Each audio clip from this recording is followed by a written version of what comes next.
Hey everybody, and welcome back to the board meeting. Today we're going to be looking at and reviewing the newest Star Wars game. This is Star Wars Rivals, which is a small area control card-driven game. Now, at the start of the game, each player chooses 3 characters from either the light side or the dark side to play against the other character.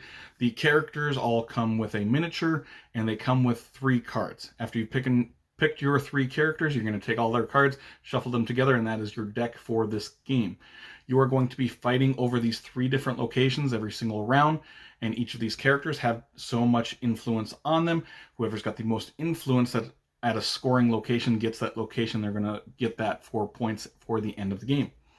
Now, at the start of each round, whoever has the high ground token, which is going to alternate each round. The light side will have high ground one round, then the dark side will have high ground the next round. They're going to place their characters one at a time, back and forth, until each player has placed all 3 of their characters. And each of these locations is going to have a special ability as well on it, different effects that are going to happen throughout the game. After you've placed all those 3 characters, you're going to roll this dice, and that die is going to tell you which locations are going to score this round. So you're going to be fighting over these particular locations after you've placed your characters. Now you are going to look at your hand, which is 3 cards. Your hand size is 3 cards. You're going to play one of these cards. Both people are going to pick at the same time. Lay this card face down. Whoever's got the high ground reveals their card first and resolves whatever their card is. And they're very simple, straightforward cards. You do whatever the card says, basically. And the cards are going to do a bunch of different things, like placing -1 influence on certain characters, certain enemy characters. You're going to be maneuvering characters from one location to another. Say this location's not going to score, so you're like, okay, I got to somehow get this character over here. So a bunch of your cards have maneuver capabilities of moving some characters to other places or stuff like that. After both players have played their cards and done whatever the actions were, then you score those locations. Whoever has the most influence at those locations that are scoring, you get that card, and you go until you've basically done all 12 locations. And that is the game. I mean, it's 15 minutes long or so. And so let's get into the actual review of this game. We're going to start with the cons, or the dark side, for this, because I want to finish with some positives for this game. First, for the dark side, I hate the collectible nature for this game.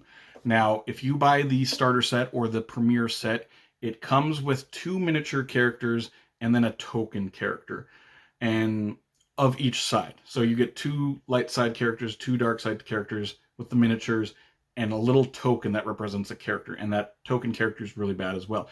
So right away, out of the box, it's screaming, you cannot play the game with just this set. You can, but you're not going to want to. So right there, I hate that they're just the starter set. You basically don't want to play the game with just the starter set. So what you have to go and do is buy these light side and dark side boosters. And these boosters are blind boosters. So you won't know which characters you're going to get in these boosters. I mean, it does label it whether they're light side or dark side, and there are a lot of characters in this game. I think there's 26 total unique characters, or different types of characters, whatever you want to say. And these boosters, like I said, they're blind. So if you're buying a bunch of these boosters, there's a very good chance that you're going to end up getting a bunch of duplicates, especially towards the end. So you have 20 some of these characters. There's a very good chance when you open these blind boosters, you're going to get characters that you already have. And these boosters are $5. Not bad, but when you buy a booster and it's the same character that you already have, or have several duplicates of already, that $5 is not the best when you think of it too. And so you end up with like a bunch of duplicates. These boosters also include a bunch of stuff that you don't need in them. Like there's extra locations, which is nice, but the locations end up being a bunch of duplicates most of the time.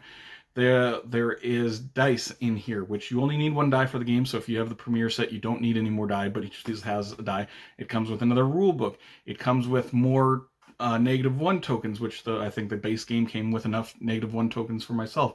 It comes with more of the little bad character, the tokens, as like a token character. You don't need that. So you just get a bunch of extra stuff, and there's a good chance that you're going to get a duplicate character. And so this is, right now, this is what I have for this game. They all fit in this little baggie for now. I'm going to figure out some different kind of way to store the game. But then I have this bag full, chock full of stuff that is just duplicate things. They're rule books. They're the characters that I already have duplicates of. There are different locations that I have duplicates of. There's a ton of dice in here. There's a ton of rule books. There's a ton of different tokens in here. It also comes with the high ground token. So you just get a ton of stuff that you already have for this game. Like I said, this is duplicates, and this is what I have for the game. So I have just as much duplicate stuff as I have for the game already, and I don't have a lot of characters in this game. So I don't like how they're selling this game, how they're marketing this game. I'm not a big fan of that. If you were going to go out and buy everything, try and get everything for this game just from these blind booster boxes, you're probably going to end up spending $200-300 in order to try and get all these different characters. And the characters are cool, so you want them. But I would have no problem with this, how they're selling this game, if this was like open information, like, oh, this is General Grievous, and you're like, oh, I want General Grievous, so you can go out and buy this for $5. Instead, you're just blind hoping you don't get duplicate characters. And I don't like that predatory nature of how they're selling this game, because it's going to prey on people who are collectors and people who are just need everything for a game. They want everything for a game, like this guy. I want everything for this game, but I don't think it's a good enough game to be spending $200-300 for. Second of all, for some of the things, the holographs in this game. The holographs are considered rare, and they just straight up look worse than the regular versions of their characters. They are the miniatures in this game are really nice, but the characters, the holograph characters, are just blue, and they look less detailed. They look just like crap compared to the regular miniatures in this game. So I've got 2 holograph characters already, and both times I open them, I'm like, oh, I wish I wouldn't have gotten those holograph characters, which is saying something considering they're the rare characters, the ones that you're supposed to be chasing. I don't want the holograph characters. Also, they come with an extra benefit to them.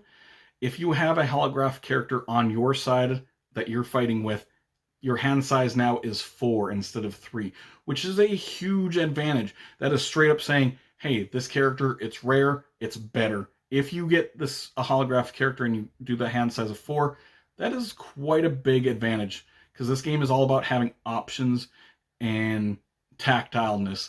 And the more cards you have, the more options you have. So you have a big advantage being able to have 4 cards instead of 3.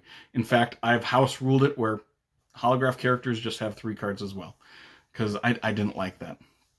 But that's the dark side of this game, the cons that I have for it.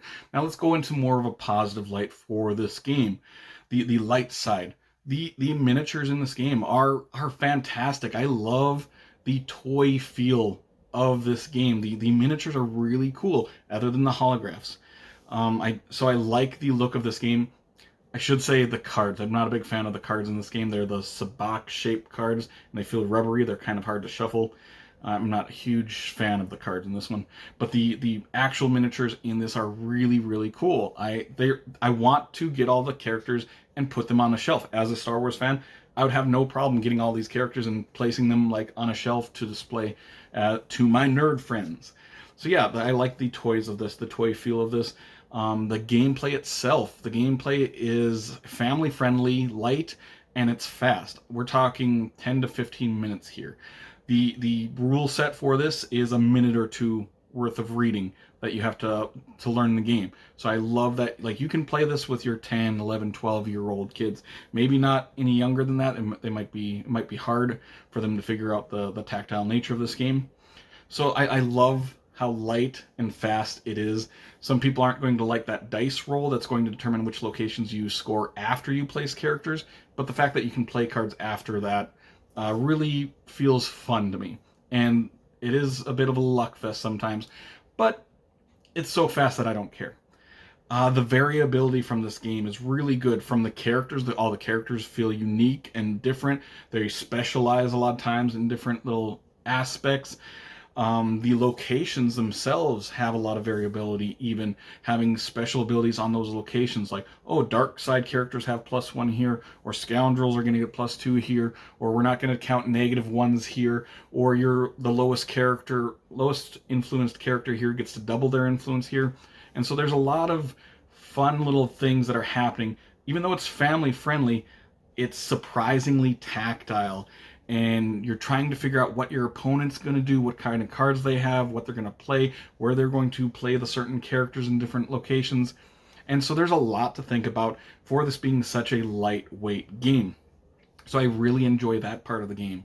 This game also reminds me of a couple other games that I've played that I really enjoyed as well. First of all, Marvel Snap, which was a mobile sort of game where you are fighting over 3 different locations.